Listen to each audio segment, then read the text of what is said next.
As Robin recalled, last time I was spoke, which was about 2 weeks ago, we were in the garden and we had a chat in that garden, and we spoke about the fall of mankind.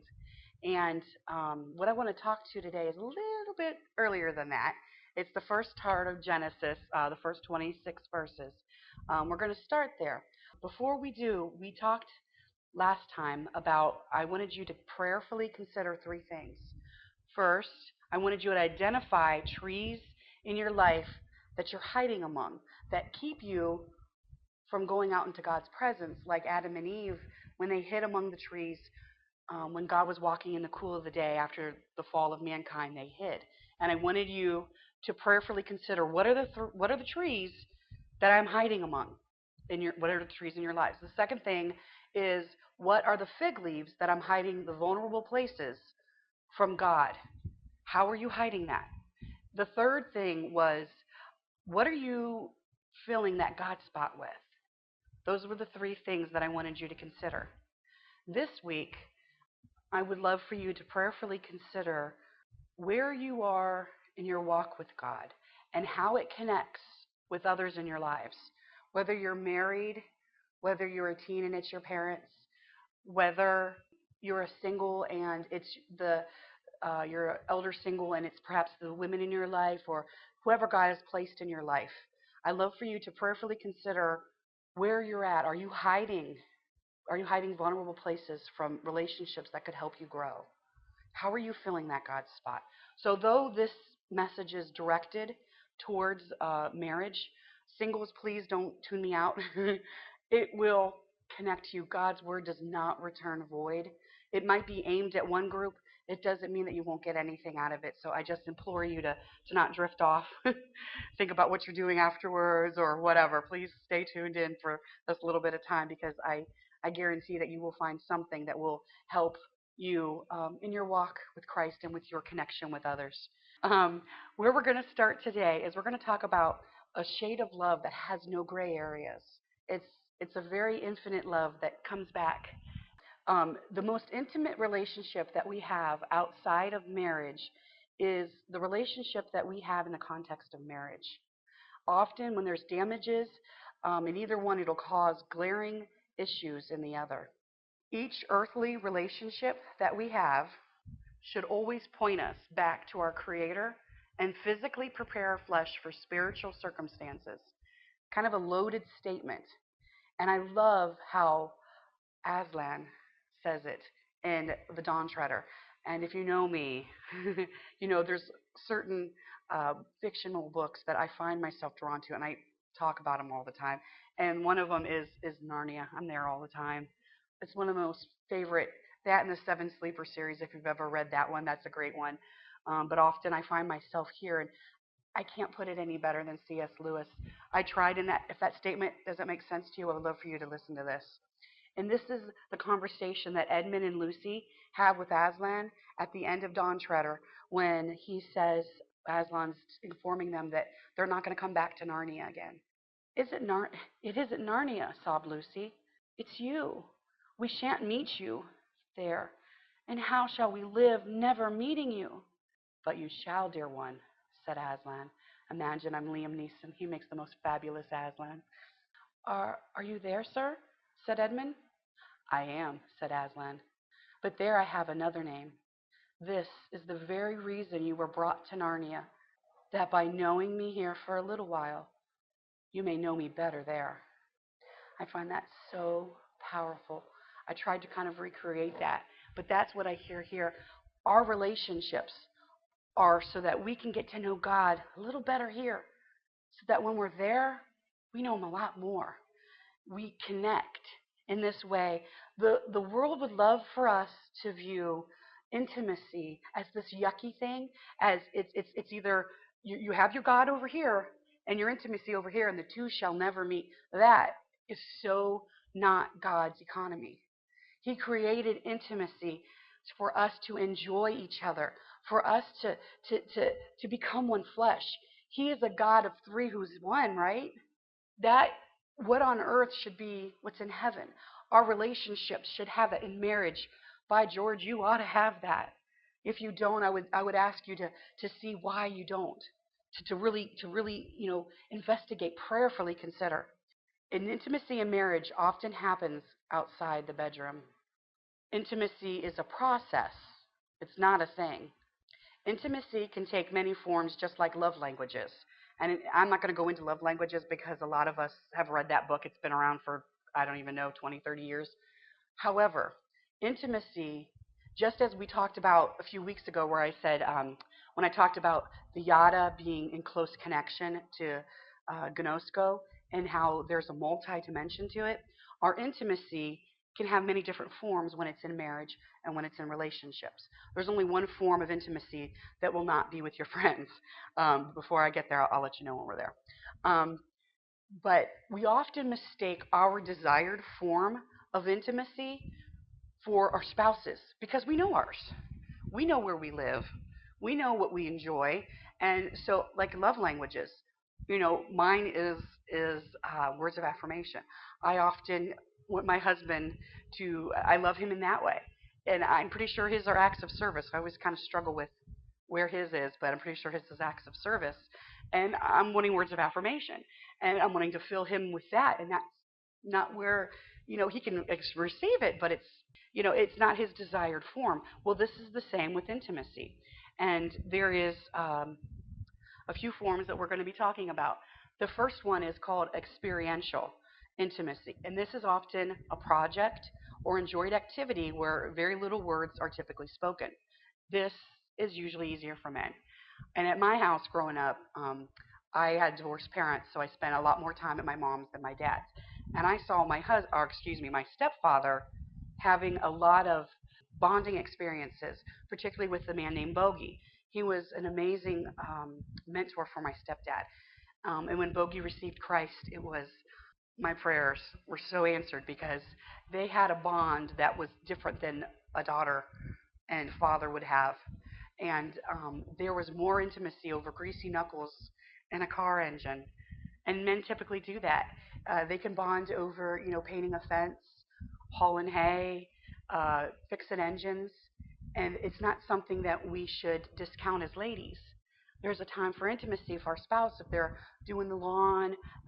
There's ways for us to affirm that form of intimacy, and I would implore you to not discount that as not being intimacy because that is a form of intimacy. The second one is conversational. Ladies, we do this well. It's often my daughter will roll her eyes. We'll be in the grocery store, and she's like, "Can you not make friends? Like everywhere we go, you make friends." I'm like, "Well, if we're waiting, I'm talking. Hello." It happens. And my husband laughed the one time I had when we were going through fertility issues. I had spent a lot of time at the fertility clinic, and there was one lady who happened to have the same name as me, and we would frequently chit chat. And the thing that's really sad about that is there was this overtone of just kind of shame. Something's wrong with me. I'm broken. The very thing God said, be fruitful, multiply, I can't do. So when you would walk in, it was the unspoken rule, you avert eye contact. And I'm being me. I'm like, I'm trying to find somebody to smile at, and everyone's just looking away. And God forbid someone finds out they're pregnant and they come out excited. Everybody in the room definitely does not make contact with you, as we found out when we found out we were pregnant with twins at one point, and I'm freaking out, and my husband's ready to, jump for joy. I'm ready to pass out, and we tried not to be jubilant because there was others in the waiting room just turning their heads down. But when this one particular woman named Lisa, and her and I got eye contact, and we talked the whole time. And whenever I got called in before her, and I left my number for her, and we became great friends because women are easy with that conversational intimacy. We live here. It just flows most of the time. Now, I'm talking in generalities. There's a lot of men that I've met that they are really great conversationalists, that we have a great rapport as, platonically. So I'm not discounting that, but typically this is the word we live. The third one is emotional intimacy, and this can be categorized as a sharing of feelings with each other or an intense empathy with the feelings of the other person, really trying to understand and trying to be aware of the other person's emotional side. For most couples, one and two are easy. It's, you do projects together and you talk. third one isn't always easy. I've seen couples, a couple in particular, that were married for over 30 years, and in the last stage of his life, it was very sad to see that they never reached this emotional intimacy. And as he was leaving this world, it was tragic for me to watch this disconnection because they didn't come here to this emotional side of allowing this is where that fig leaf comes back into play because they didn't have that safe place to be vulnerable with each other. This emotional intimacy level they didn't reach. Most women live here. Their desire to reach this emotional depth can lead them to relationships that aren't positive. Sometimes it can lead them to fill that God spot, that emotional wanting with books or movies that have nothing to do with God's desire for intimacy, with His fulfillment of that desire He places in us.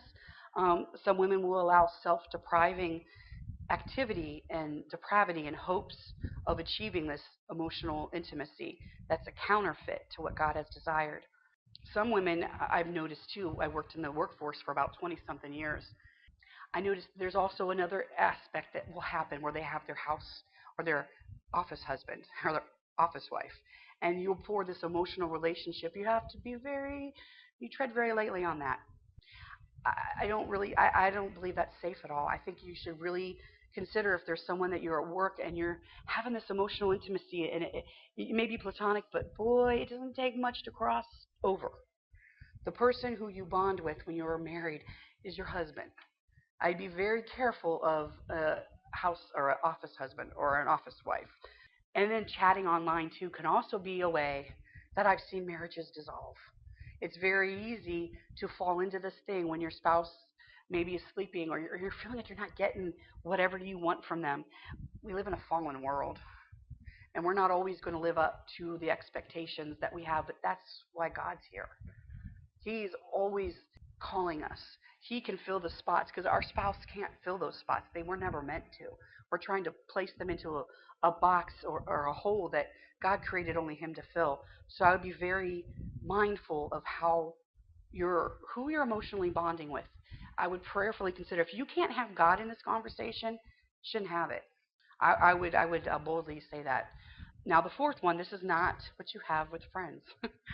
I know that this world is so casual with this intimacy, this physical intimacy, which can also be called sexual intimacy.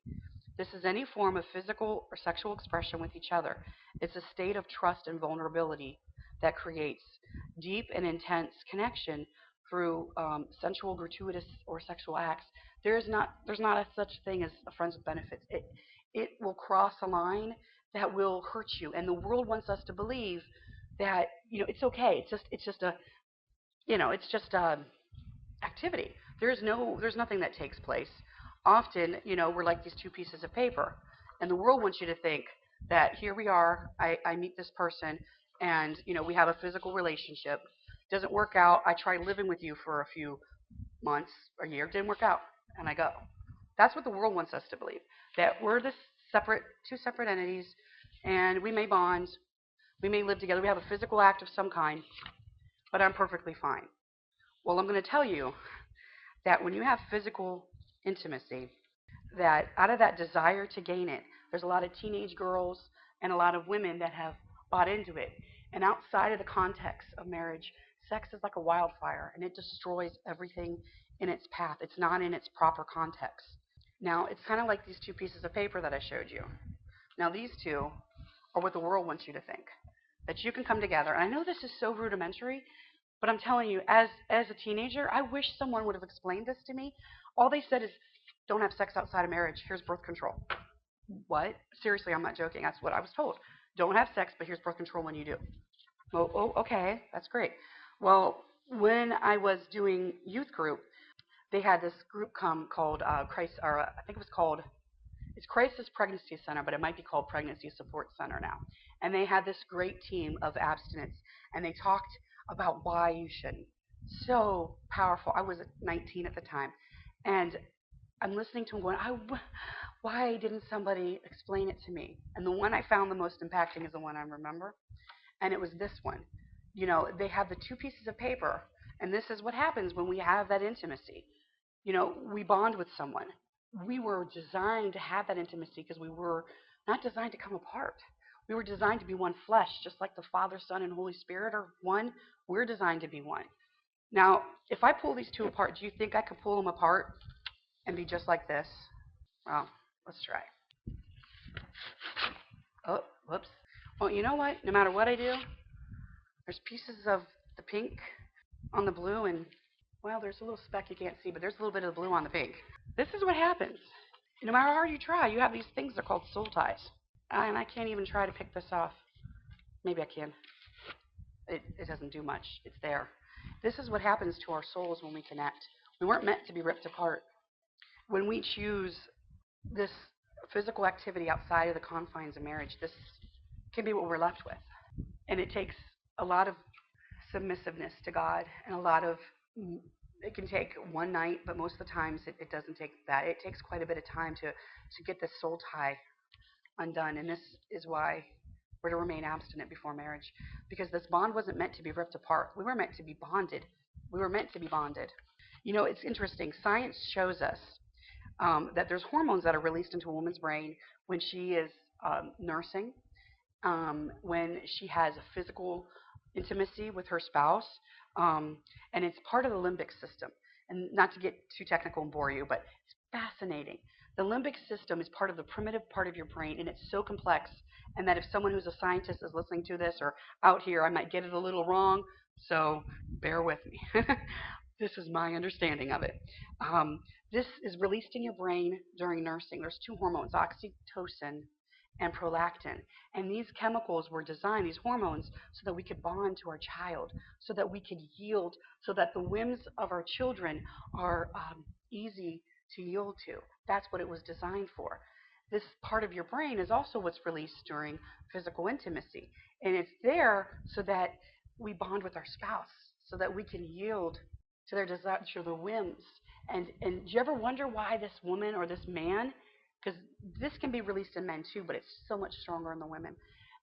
You see someone who's with the wrong guy, and you're like, why is she with him? He treats her horrible.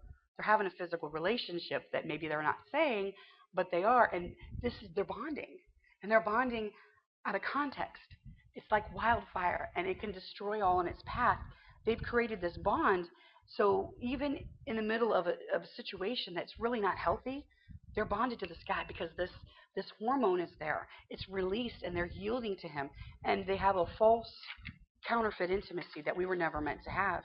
The other thing that's interesting too is that this was created so that we could have that perfect bond with our spouse. And you can see how in the covenant of marriage, it's life-giving.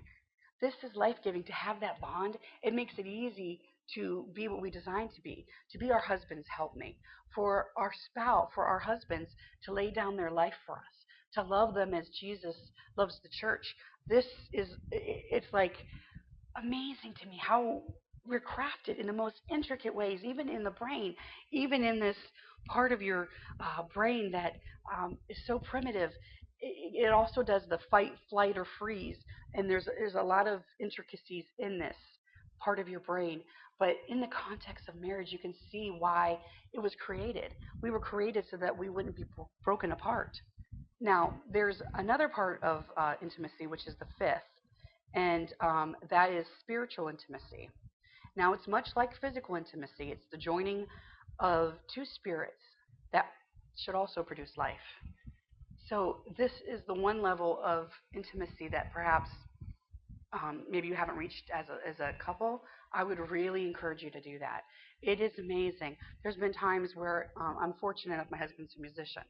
And, it doesn't have to be just in praise and worship, but for us, wow, it's amazing to touch God's Spirit while I'm with my husband and we're just pouring our hearts out, kind of like what we just did now. We did before we, went into the message. We had praise and worship. But there's that level you can have with your spouse. You can do it in prayer if you're not, you're maybe not musically inclined. But please, I try it anyways because it's a joyful noise to him. He loves to hear his babies pray. He loves to hear his babies sing his praises. He inhabits the praise of his people. If he inhabits it, then that must mean that's his habitat.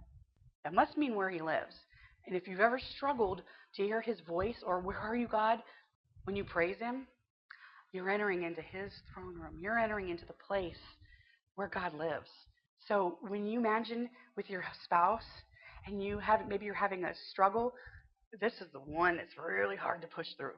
But hey, when you're in disagreement about something, you want to do this and he wants to do that, and you enter into prayer together, it is amazing how that'll change.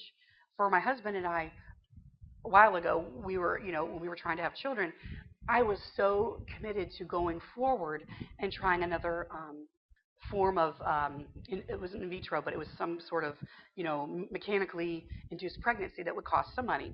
And my husband's like, I don't want to do that. It's a chance that we might not have children. So let's try adoption. And through my friendship with Lisa, who I met at the fertility clinic, I learned that they'll fall through quite a bit. And I'm like, I'm not willing to do that. I'm willing to give this one more shot. The doctor said if we do this, there's a good chance. It's not as expensive as in vitro. Interuterus IUIs are uh, they're much more effective. They're not as costly. Whatever. We didn't agree. So we prayed. And it was funny. By the time we were done, my husband was like, let's go ahead and do IUI. I'm like, let's go ahead and do adoption.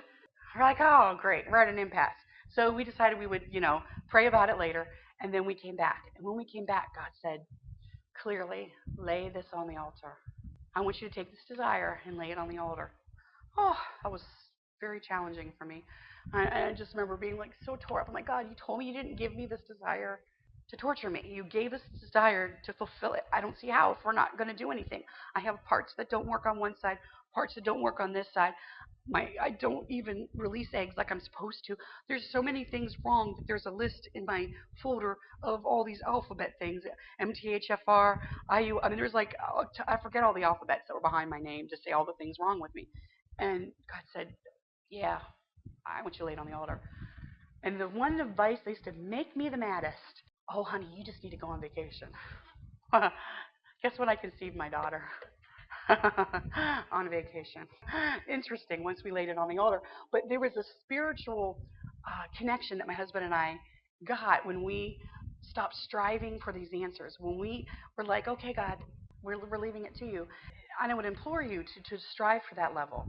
And as singles, there's an amazing thing that can happen, even as teenagers, when you get in connection with your parents or maybe with another teen, and just pray to God. Just pray, have a prayer partner. I've had prayer partners. Pam and I have been for prayer partners for 10 years. I really wish we would have kept a journal because there was amazing things that happened, and one of them was me getting pregnant. There's no way I should even get pregnant. There's no way my daughter should even be alive. She had a 50% chance. She was dangling by a thread in my. She had a placenta abruption, so she shouldn't even made it. Here she is, lively little thing, full of energy, and she wasn't supposed to make it, and here she is. I would just implore you. There's so many miracles, even the tiniest, minute ones that I kind of almost forget about fertility issues, even though it was like, I don't know, 10 years maybe, 7, 10 years of our life was, oh, it's all I thought about. It's all I talked about. I go to bed. I take notes. I studied everything. I had a kit before I even got out of bed. There was 4 things I checked on my body and made a chart before I even got out of bed. I totally I forget all about it now. And it's a miracle. So I would implore you to find a prayer partner. And your husband's a great one. Your brothers, your sister, your mom, your dad, those are great ones. Try to meet regularly. And there's a spiritual intimacy that will happen that's very powerful. There's a story that I read years ago in this Bible study called Safe People. And there's some people, when I'm saying this, you're like, those are great words. That's awesome. I'm never going to do that. I don't trust anyone. That scares me, and that's not happening. And, that was me years ago, too. And I almost forget about this, too, because God has healed me of a lot of that. Um, and it was called Safe People. There was a fictional character named Jenna, and she lived in Austria. And this was during the World War II. And right before Germany invaded Austria, and Jenna's parents said, they're coming. I want you to go. I want you to hide in the woods. If we tell you to go, you go. And the dad had taught Jenna how to live off the woods, how to be self-sustaining, how to hide. He said, I'll let you know when it's time to come out. Well, sure enough, as we all know history, Austria was invaded. Jenna ran out to the woods and she found that safe place that her father said. She would hear the pounding of the jackboots in the forest and she would see their helmets and she would retreat further back into the woods. She knew how to live even in the winters, she knew how to be sustained. Well, unbeknownst to her, years went by. The Allies won. The war was over. She had become so accustomed to hiding and being safe that she couldn't tell the Nazis from her villagers that were trying to find her and from her own father's voice because she was so used to hiding. And that story reflects maybe somebody here, maybe somebody listening online that perhaps you've hidden for years because the thought of revealing yourself was more scary than the thought of being healed and whole. And sometimes this can be because of sexual abuse that maybe hasn't been healed. And this is an old statistic. I took a course like before I had children, so I guess maybe 10 years ago. And it says by adulthood, 1 out of 6 women have experienced some form of sexual assault. And that could be much higher now. It's staggering. It's staggering to me. This unhealed sexual abuse can affect our perception of who God is. It can affect this intimacy because we can't determine who's safe and who's unsafe. And not being aware of the true character of God based on that abuse, on relationships with maybe parents or authority figures who might have damaged us knowingly or unintentionally, that can cause a problem. And the other thing, don't forget that in 2003, 1 out of every 10 rape victims were male. Yeah, that's true. And we hear about it in the news. There was that coach from Penn State, I think. You know, and a lot of times the predators will pick boys, young men who don't have a father figure, and they will experientially create this intimacy with this young man, and they will exploit it, and it will hurt them. So women, there could be a chance that you have a spouse who's been damaged, and men don't want to ever reveal they have a chink in their armor, that they've been wounded, that they've been hurt. And our job is to nurture our husbands, to help them. They have a piece that's missing, and we complete that puzzle. There was a book I read years ago, and this was in generalities. When we first were married, I don't remember the name of the book. It was either, I don't know if it was Men from Mars, Women Are from Venus, or one of those books. And the book said that men were like buffaloes, and if you put a pebble on their back, they're never going to notice it. Women are like butterflies, and if you put a pebble on their back, they're not going to fly. Interesting. It's not so with my marriage. And I can remember thinking about that. I had this extraordinary dream.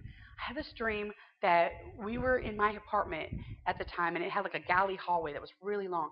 And in my dream, there was these guys in El Camino, and they had um, uh, um, General Lee, like that, whatever that flag is, Confederate flag on their thing, and they were shooting buffaloes in our apartment, and they were just destroying these buffaloes, and there was arrows through. They were just crazy destroying them. And I'm sitting there looking at this destruction. There's smoke rising in the field, and I'm like, what is going on? And there was this little buffalo that came beside me, and it nuzzled my leg. And I looked down, and where's your mom? And this little buffalo didn't have anyone, and I picked it up, and miraculously, because it's a dream, I have a bottle, and I'm feeding this buffalo. And I woke up, I'm like, what is that? And God's like, sure, that's your spouse. I have a chance to complete my husband and to help him along his journey. I don't always believe in generalities because there's times when our men need us. That generality of put a pebble on his back and he's not going to notice doesn't always fit.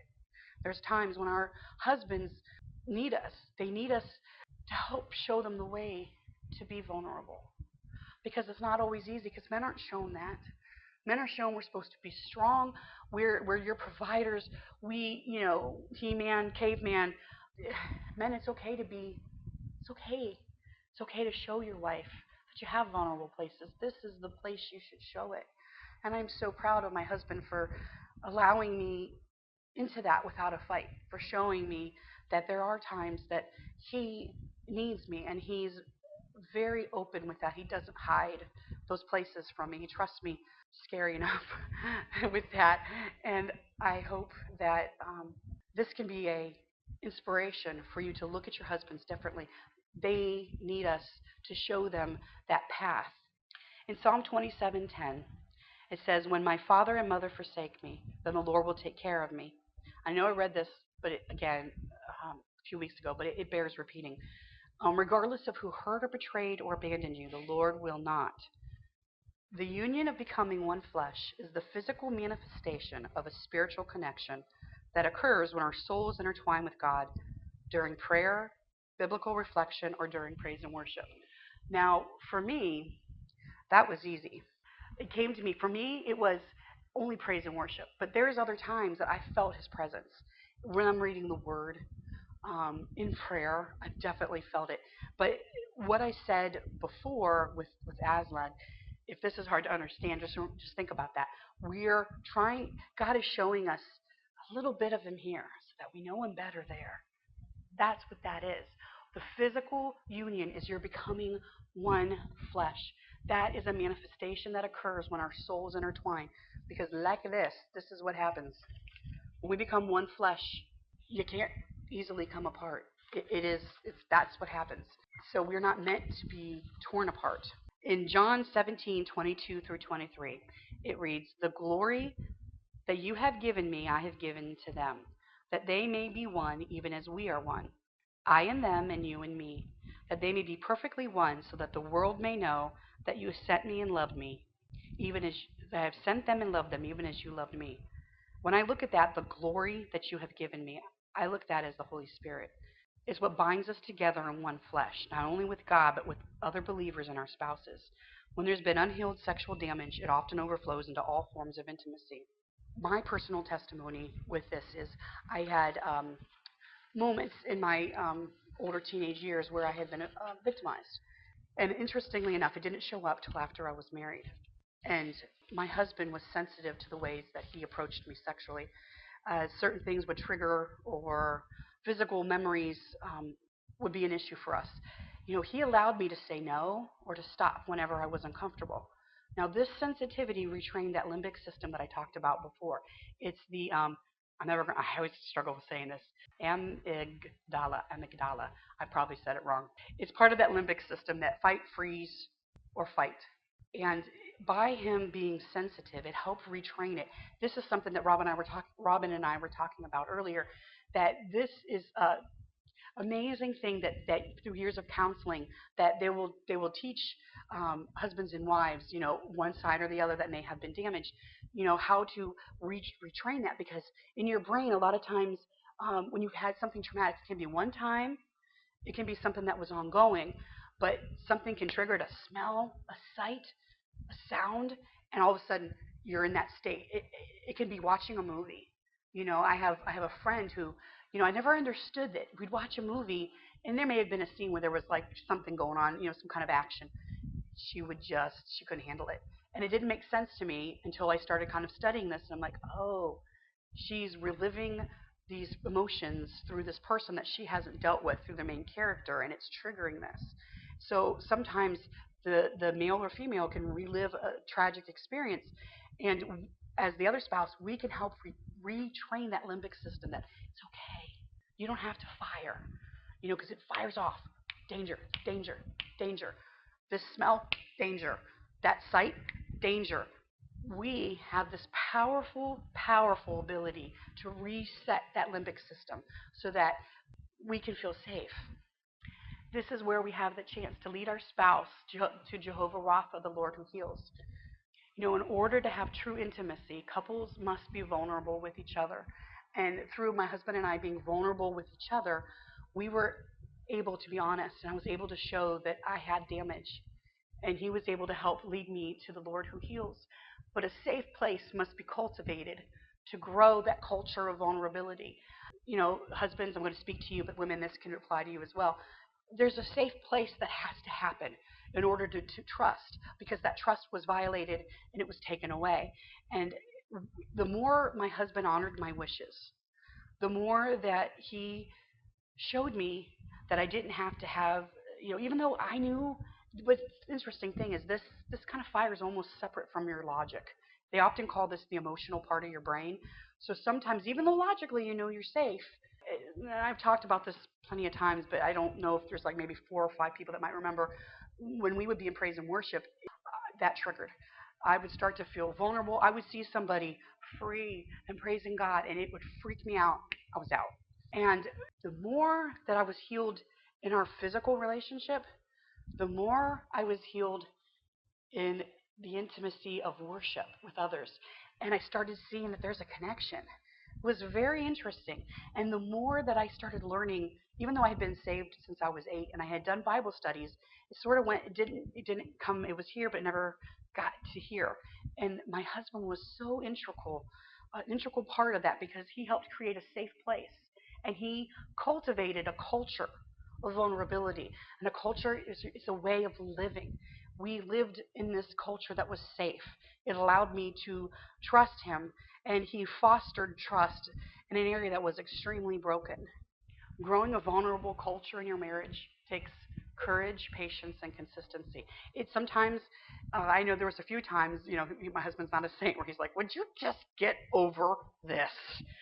And he's human, And there's been times with me too when there was an area in his life where I was like, "Can we please get over this?" To truly have a vulnerable culture in your marriage, it takes courage, it takes patience, and it takes consistency. My husband was not okay with our marriage and myself being in disrepair. He led us in prayer and he took authority in those areas and allowed me to enjoy that part of our life that we're supposed to enjoy. And that to me is pretty incredible. And our desire for intimacy, it starts young. We base our ideals relationships just like that frog. You know, kiss me and I'll be your prince. We have this, sometimes women, we have this idea that these fairy tales are what's ideal. And even though we're older, we have logic, we realize, this isn't, the way it goes. We still have to fight that. Um, the interesting thing, I'm just going to go briefly over this, is, we look at this as ideal, like Prince Eric and Ariel.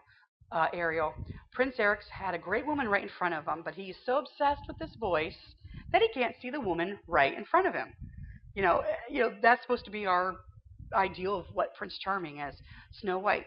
The prince doesn't even find Snow White until she's dead. He's so lacking in imagination that he simply falls in love with a dead person. So, that right there is not ideal. Him being charming is supposed to be enough. There's more. In Rapunzel, the rescuer of Rapunzel lacks so much imagination that he doesn't even, I don't know, get a ladder. You know? Okay, and Beauty and the Beast. Belle is given away by her father to this beast. Although this one, it's interesting. This one, I'm not, I berated it, but, she must endure the intentions of a man who essentially claims her as a personal possession. And only through sacrificing herself and loving a beast of a man can she learn that he is, in fact, a handsome prince. There's more to it than that handsome prince. And it does happen, a lot of us. We marry our spouses thinking they're this person, and sometimes they turn from the handsome prince to a beast. Like, go back, go back. That one isn't so off the charts, but there's more to him than being a handsome prince. Our desire for true intimacy is overwhelmingly blatant, and it carries into adulthood as its desire intensifies. Many people are running to the current culture, pervasive culture of what intimacy looks like. When we consider the most immense popularity of the current romance trilogies, we can see that we've created a false and damaging resources. These books and these movies and plots the secular world offers are more counterfeit to true intimacy than the $3 bill. The damaging tone these counterfeit resources have too broad a reach, and that tone entrances a pervasive culture, messages that too many women are turning to and believing unquestionably about what they should tolerate in a relationship and what they should tolerate in order to have that desired form of intimacy. All that, saying all those words to say, we are turning and having this God spot, and we're turning to the current romance trilogies that are out there as this is the ideal. It is so not the ideal. The ideal is a man who would lay his life down for you and love you as Jesus loves the church, loves you to life. This is not what's ideal. We live in Sodom and Gomorrah, and it's easy to get entranced by these thoughts and these ideas of what intimacy is. But I want to say this very boldly, and I want you to really absorb this, ladies. Indulging in guilty pleasures, aka romance novels that have nothing to do with God or movies, can wreak as much havoc to a woman's spirit in her marriage as a man who's addicted to pornography material. The Kindle has released, and I know we've heard this from other people, but you're going to hear it here too. The Kindle has released mommy porn to us. It's very easy to read these stories, and they don't see the cover. So we can go in there, and I have to say, I was guilty of it too. And it was free. I downloaded it, and I couldn't understand why we were having trouble connecting in our physical life, and I realized I opened myself up. For me, I have to be very careful what I allow in my brain because certain things will trigger, and I'm there again, and I'm like, man, why did I allow this back in? And so I went through my Amazon account, and I'm here to tell you, I deleted everything. And the thing, unfortunately, that led me to do it is my daughter started getting on my Kindle, and I was thinking, oh my goodness, she's starting to read. What if she reads this? Why am I reading this? My daughter could read this and be led the wrong way. I'm so wise that I can read it and not go the wrong way. Yeah, so I'm here to tell you that I let it go, and it has vastly improved my thinking.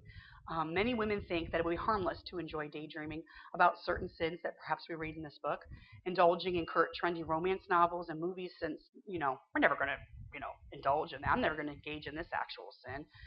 The mistake is that temptations grow and they grow. By God's grace, we won't engage in that sin, but I guarantee you're going to have to fight to regain that, gain that ground in your brain. When you commit a sin, it doesn't just happen. Sinful acts begin as thoughts. Thoughts and turn into attitudes, and they morph into temptations, bombarding our minds and emotion. In James 1:14 through 15, each one is tempted when by his own desire he is dragged away and enticed. Then, after desire has conceived, it gives birth to sin. And sin, when it's full grown, gives birth to death. I don't want my mind to lead me to death. It should lead me to life. When we fantasize about sins, thinking it's harmless, we cherish that in our heart, and it puts a wedge between us and God. In Psalm 66:18, it says, "If I had cherished sin in my heart, the Lord would not have listened." I don't want to cherish that in my heart. I've done it. I want Him to hear me. I don't want it to cause that chasm that we talked about before when the fall of mankind happened. We then, all of a sudden, when we cherish the sin in our hearts, we're back in the trees. And God says, "Where are you? I don't feel you. Where are you?" And we've allowed this come into our life and separate us from God. That could be a tree. That can be a tree. It was a tree for me. And I wouldn't even come out because I was too ashamed of what I had been allowing in my mind. I thought, this is not going to hurt me. I've been in my walk with God for so many years. I've been healed in this part of my life, so I can just shut this off and turn it off to the side, and then it doesn't work that way. It doesn't work that way. If you become spiritually crippled, and if you continuously think about committing a sin, even if you never do, you have to think about that verse where it says, "As a man thinketh, so he is." Allowing ourselves to daydream about, maybe, what if I what if something happened and I divorced my husband, but it was okay, and I got the kids, I could get a new husband, and we'd have lots of money, and it would be great. I'll be like Scarlett O'Hara, and he'll just maybe die off of some disease, and then I'll go back to my husband, my first husband, and it'll all be good. We'll have money, whatever. I mean, those are silly things that I'm sorry that I do daydream. I don't anymore, but there was times when I've indulged in this. Really, if we think we can indulge in these silly fantasies that don't affect us, we're wrong. Thoughts can become compulsive, and they can continue for years, and they rob us of joy from a clean conscience. There's no price tag on a clean conscience. Having pure thoughts are there's an old 80s song Margaret Becker used to sing, and it was called Innocence. And it is cheesy now when you listen to the music of the 80s. Christian music didn't have the greatest production, but I still find myself going back there, and she sings Innocence. You can have your money, you can have your pride, but I will be living rich tonight and innocent. And I fought for years to get there, and I so easily handed it away because I wanted to read what everybody else was reading. What are you reading about? What is this thing that's so popular? Oh, you did that? That's kind of funny. Ooh, all of a sudden, I'm somewhere I shouldn't be. And it caused a chasm in my relationship with God, in my relationship with my husband. I started being kind of grouchy and grumpy. Those thoughts are very hard to hold captive once they're let loose. But you can recapture it. You can discipline your mind. You can decide what to think about. You can make it a habit to think about things that are pure and true. You can hold your thoughts captive and make them obedient to Christ. I like to parrot Kay Arthur. Lord, heal my hurts, I believe is the study that I did. And she would say, you take Philippians 4:8, and you say you're having a tea party, and this thought comes in, and it's not of God. You look at it, you frisk it. Are you pure? Are you true? Are you holy? Are you righteous? Are you lovely? Are you praiseworthy? No? Okay, I'm going to take you captive and I'm going to make you obedient to Christ. This thought could be, I'm going to leave my husband. I'm going to stay with my husband because I made a vow and my husband loves me and he loves me like Jesus loves the church. This man is a good man. That is holding this thought captive. That is making it obedient to Christ. Taking those books that I had they had no value. There was no redeeming value. They were not edifying. And deleting them and then replacing them with things that were holy, true, righteous, lovely, noble, praiseworthy. I can spout that off because I hid it in my heart and I committed it to memory because it's important. In Romans 8:5, those who live according to the sinful nature have set their minds on what the nature desires, but those who live in accordance with the Spirit have their minds set on what the Spirit desires. When we set our minds on the spirit realm, it's very easy to desire what the Spirit desires. When we give in to that, instead of giving in to our fleshly desires, what if we just gave in to our spirit? How easy it would be. How many times have we heard his voice? For instance, I have an instance with my husband and I. We want to go on vacation so bad. And last night we had a little impasse about it. I really want to go do this. We're not talking about going anywhere fancy. We're just going to go to Columbus. It would be us spending money we don't have. And I'm like, so charge it. And my husband's like, I don't want to be in debt. And he said that. I was so mad. I have to tell you, I went outside. I was crying. Took a bath. Everybody leave me alone. I'm so mad. I was throwing a fit. The spirit inside of me opened up and said, why don't you let me be Lord? Why don't you let your husband be the man that he's called to be? Why don't you yield? So hard. It isn't easy. But I know that God is going to bless us because we're listening to the Spirit instead of the flesh. It's very easy to say, but this is only this. Whatever this is. For us, it's a vacation. But that's not going to be leading us to a place where we need to be. God wants us here. So I'm going to follow. And now I'm saying it, so I have to do it, right? Because it's going to be on the internet. People are going to say, did you? Yeah, no, we're going to do a staycation, and we're just going to allow the Lord to help us with that. And it's going to be a much better time than us worrying about money we don't have. Ooh, Hebrews 3:1. Therefore, brothers, who share in the heavenly calling, fix your thoughts on Jesus, the apostle and high priest whom we confess. Fix your thoughts on Jesus. That is the ultimate. We live in a fallen world, and we may never have the kind of intimacy with our spouse, with our mate that we desire. The bonding process of our souls uniting in marriage, it creates a wholeness with us. When iron sharpens iron, it's not an easy process. Parts of us are going to be rubbed raw, and at times it isn't always pleasant. When we try to make our spouse feel the spots that only God can, it creates a vicious spiral. We have a God spot that only He can fill. Instead of letting that dissatisfaction with our spouse for him not being or her not being what they called him to be, what if we allowed God to do it? What would happen if we allowed our spouses to, instead of fitting this mold of a mini us or an idol, what if we forgave them because they don't know what they're doing? Sometimes we do these things. If we truly understood the ramifications of what we did, I don't think we'd choose it. What if we extended the grace to them that we surely expect for ourselves? What if we allowed every imperfection in them to perfect an imperfection in us? You know what I think? I think we'd find the one our soul loves. I think when we allow our spouses to be who they were created to be, when we start to invest in them the time that we may invest in other things, worldly pursuits, what if we were trying to pursue them again, like when we were dating? and we learned their love language.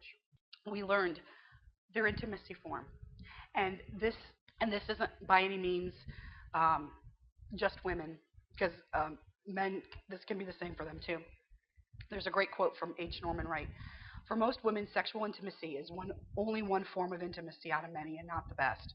For men, it is the only expression of intimacy. Men tend to compress the meaning of intimacy into a single sexual act.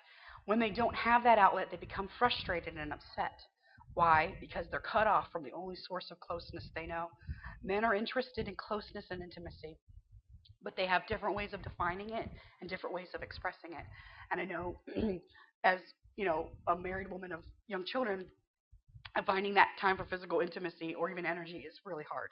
But for those of us that are married, I would implore you to understand that though we're like, okay, I already have kids, this may be the only form of intimacy that they know. And by her, this may be the only intimacy that she knows. I know a lot of women. 20 something years of doing nails and holding someone's hand for an hour, I can tell you that women are interested in physical intimacy. And when they don't have it, they feel just as cut off. So, for some people, though, that is the outlet that they know. What if instead of turning them down, you, just enjoyed that part of your marriage and realized that other things will come from it? Because some people, that's all they know. And our world has created this perverse culture where it's yucky. It's not. It's supposed to be beautiful. It is the joining of one of our fleshes, and we become one. When you reach that complete euphoric state, and that oxytocin and that prolactin are released in our brains, it creates this bonding experience, and it is a physical manifestation of a spiritual condition, just like what Aslan said. You get to know me here a little, so that you know me better there. And that intimacy with our spouses and intimacy up to physical intimacy with our friends is something that I would implore you to to pursue. To allow God to be the center of it, and that's how you have that cord of three strands that it talks about in Ecclesiastes. When you allow God to be the center of your friendships, when you allow God to be the center of your romantic relationship with your spouse, it is an incredible thing. And if you have indulged perhaps in some guilty pleasures, which, hey, it was called what it is, it's a sin. I implore you to take those thoughts and hold them captive and make them obedient. Confess your sins to one another, to your spouse or a trusted person, and just I release it. Start today to make this habit of, I'm not going to read these things or watch these things that hurt my spirit, because I want to give in to what spirit. I don't want to give into my flesh. I'm going to give into my spirit today, this very second, this very moment. It just starts with one. Habit starts with one day, maybe 1 minute. When my dad decided to stop drinking, it was one day. And it's funny, his motivation was to meet a woman at a bar later on, and if he got drunk, um, he wouldn't remember what bar to meet her at. So he went into an AA meeting. That was 30 something years ago. My dad is still sober, but that journey started with one step. 35 years started with the first day, that first moment. I'm not going to drink this very second, and that can be whatever it is that's keeping that intimacy from happening with you and God and you and others.